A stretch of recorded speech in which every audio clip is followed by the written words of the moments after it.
In January, we must. The attack is blunt. The attack is weak. There's no real understanding of telepathy or communication in the front line at Arsenal right now. And although we do see glimpses of great play and fantastic goals, there's no consistency. I thought again today it was poor. It was a dead game of football. It was boring. It was walking football. It was sideways and backwards. And although there were some chances we missed that we did create, I don't think that was a very convincing performance as far as Arsenal were concerned going for a title race. Now, some might say that title races are about results, not performances, but I would actually slightly disagree with that. I think you do need both.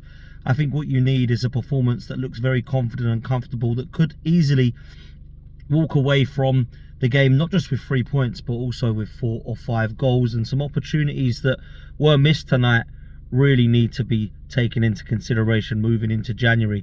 The reason I say we must is not just because of the Bukayo Saka news. I actually feel like we were short anyway.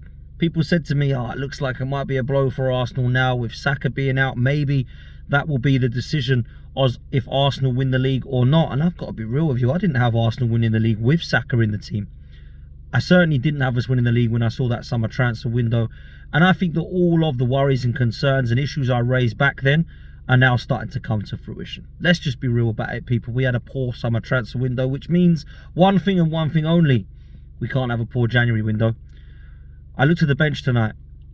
What we needed to come on with a little bit of spark and a little bit of energy is just not there. And the only player that could perhaps replicate some of that was not used tonight. And that's, of course, Ethan Nwaneri.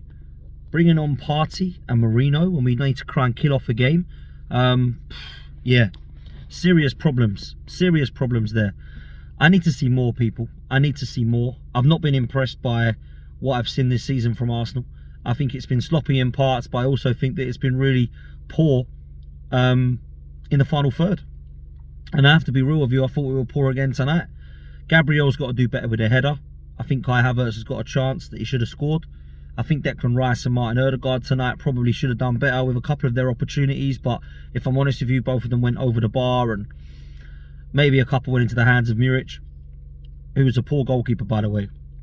But Ipswich Town will be fine. You know why Ipswich Town will be fine?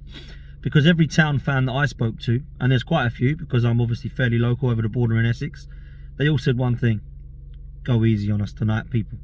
Please go easy on us tonight, Arsenal. Don't let it be 6, 7, 8 or 9. And I thought, you're joking, aren't you? Have you seen our attack? There hasn't been many games where we've blitzed teams this season. I can think of the Palace and West Ham games, but even in those, they had their own chances, right? I don't think Arsenal have been convincing this season in many games at all. We haven't kept many clean sheets. We haven't been able to keep the scores past 4 or 5 many opportunities. But we still sit second in the league. We had to win tonight. The weekend has actually been a really good one.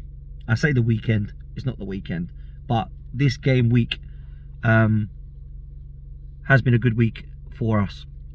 With Chelsea dropping points, Manchester City, Manchester United, Tottenham all losing. Yeah, Arsenal and Liverpool have capitalised. We're back up to second. We're looking forwards at Liverpool, and now we are luckily and fortunately looking behind us at Chelsea and Forest and Bournemouth and City and all of the other teams. Now, we need to sort something out up front. I don't quite know what it is, because one thing I will give Arteta credit for tonight was that he was mixing it around quite a bit.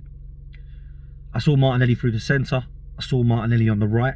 I saw Jesus on the right. I saw Martinelli through the centre. I saw Kai Havertz go wide. I saw Kai Havertz go in the middle. I saw Kai Havertz dropping deep and then playing more in the attacking 10. I saw Kai Havertz drop into the 8. There was a lot of changes. Some might say too many. Some might say there's the potential to make it too confusing. I think Mikel Arteta has done that quite a few times. I think there's been a lot of this in-game management from him this season that has been quite confusing. I think we've seen at times players playing all sorts of positions, and I think what he's done is he's been a little bit too clever. I think he's overthinking quite a lot. I think he's trying to be too versatile with this squad. Sometimes you've just got to play your best players in their positions. And I think we kind of ended the game a little bit like that tonight. With Kai Havertz back in the 9, with Rice, Marino and Ødegaard all coming on and playing. The likes, of course, of Timber playing at right back. But with Partey and Marino coming on, let's be real, that's not something you want to see when you're leading goals. That's the last thing I need to be seeing. So I really do now need to see some action in this January transfer window. That now means we need to be looking outside of this squad, the coaching staff and the manager. We need to be having discussions now, and I hope they have already, with Jason Ato, who's taken over from Edu for now in the interim post, and the Cronkies, and look at what we can do in January. There's been links to Cunha. There's been links to Data Kola Mwani. There's been links, I know in the past, to João Pedro. A lot of people looking at, why don't we go for Semenyo or Kudus or Brian Mbuemo? Why don't we look to go and just get Gyökeres? Why don't we look to go and get Marmoush? Why don't we go and pull the plug and go and get Isak? Look, I don't really have any names other than those for you. All I know is we need to go and do something now. And it needs to be an attacker. I don't care if it's not a forward. I don't care if it's not a number 10. It needs to be a forward that can play across the front three, or that is a number 9. I need to see it. Because even with Bukayo Saka and Sterling back, I still feel we're short. And some people might say, well, we're not short. Well, I'll tell you why. We are not short of bodies. We are short of quality. There's a difference there. A lot of people say to me, well, we've got Sterling, cover Saka. We've got Trossard and Martinelli on the left. We've got Havertz and Jesus. We've got Ødegaard and Waneri. Do you think that's adequate cover? Saka goes down, Sterling comes in. Havertz gets sent off or gets injured, Jesus comes in. Trossard, Martinelli, a 17-year-old to come in. Marino having to come in. Trossard having to play in that 10. I'd argue that we need probably 3 attackers. We probably need a winger. We probably need a striker. We might need another number 10. And that's what a lot of people are saying we do need. Go get Dani Olmo, they say. Go get Isak and Gyökeres. Go get a winger like Kudus or Cunha and a striker. Yeah. Looks like we might do. Looks like we might actually need more than what people are giving us credit for, because a lot of people say we need a striker. I would argue that we do need at least 2 attackers at the football club. And that's where we have to do the business in January. We spent the best part of about 70 million in the summer.